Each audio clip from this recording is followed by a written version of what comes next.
So this 5-minute video is dedicated to how to make stickers just with what I've learned and taken about a day, and I'm going to put into 5 minutes. So we're going to make a sticker pack that's based on this little bunny guy here. I got the scrap exchange. We're going to make this set of stickers. We're going to talk to you about how to remove the background on images. I'm also going to tell you how to do an offset. I have all the time codes below the video, and I also have the steps both in the Cricut or the Cricut machine.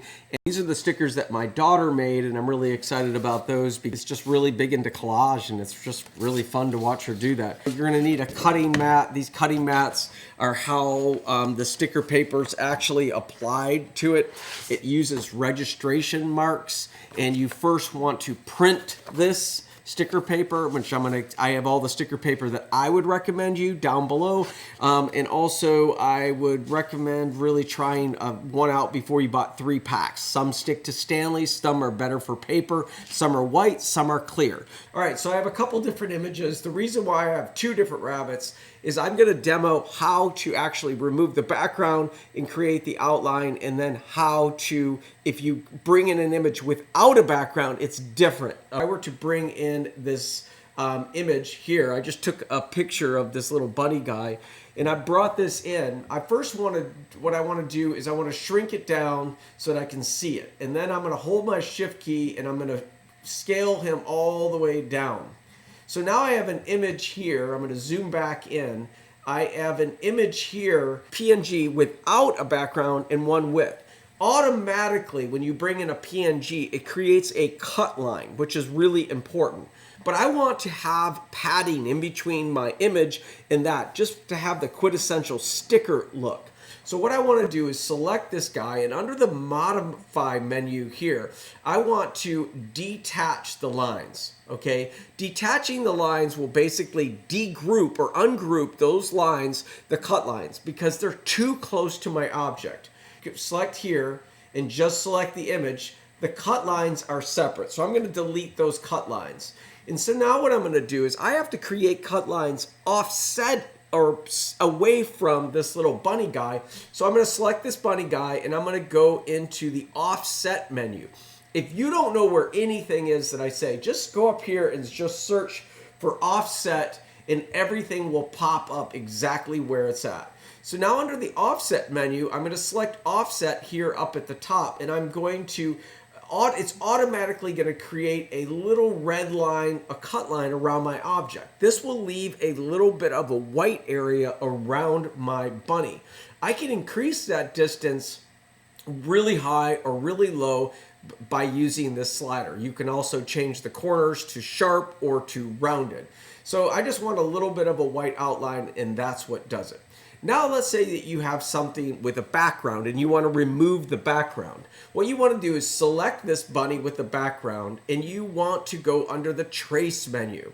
And in the trace menu, you want to select the trace area. And I'm going to select that little option, and I'm going to window and draw over what I want to trace.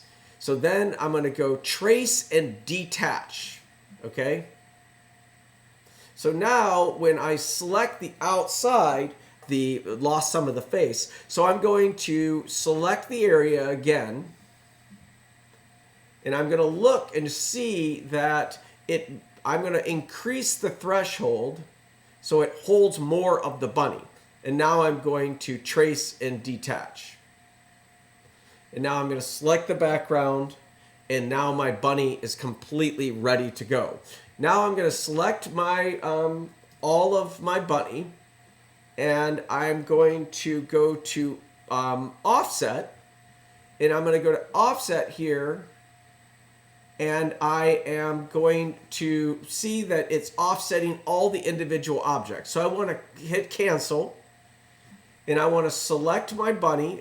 It separated all the different parts, and I want to go to object. Let's make it a compound path. Now I want to go to my offset tool down here at the bottom, and I want to go to offset, and now it has one line around everything. Now I can select that entire bunny, and I want to go to object group. Once that happens, you can scale both the cut line and you can move it around on your page however you want. You can rotate it, you can move it around, you can nest it. I can hit Command C and Command V, and that will make a copy, and I can nest each one of these rabbits around. Now the next thing you're going to want to do is you're going to want to print this sheet. But before you print it, you're going to want to turn on the registration marks, which is up here at the top. You need the registration marks. So under Help, I want to search for registration marks. Registration, okay? So now here are the registration marks. I'm going to select Enable Registration Marks. If I turn them off, they go on and off just to demo what it's doing. The registration marks are important to turn those on as soon as possible because your space where you can put the stickers is limited. So now that this is here, I'm going to go ahead and delete my little rabbits, and I'm going to print out this sheet on my inkjet printer. Once that's printed on my inkjet printer, I want to take the sheet of stickers and I want to place it. I want the little square to be up at the top. And then I want to place this, and then I am going to cut that out. If it doesn't work, most likely it doesn't read the registration marks, most likely your image is crooked and you need to fix that. Whatever you do, make something that connects someone. Peace out. Bye.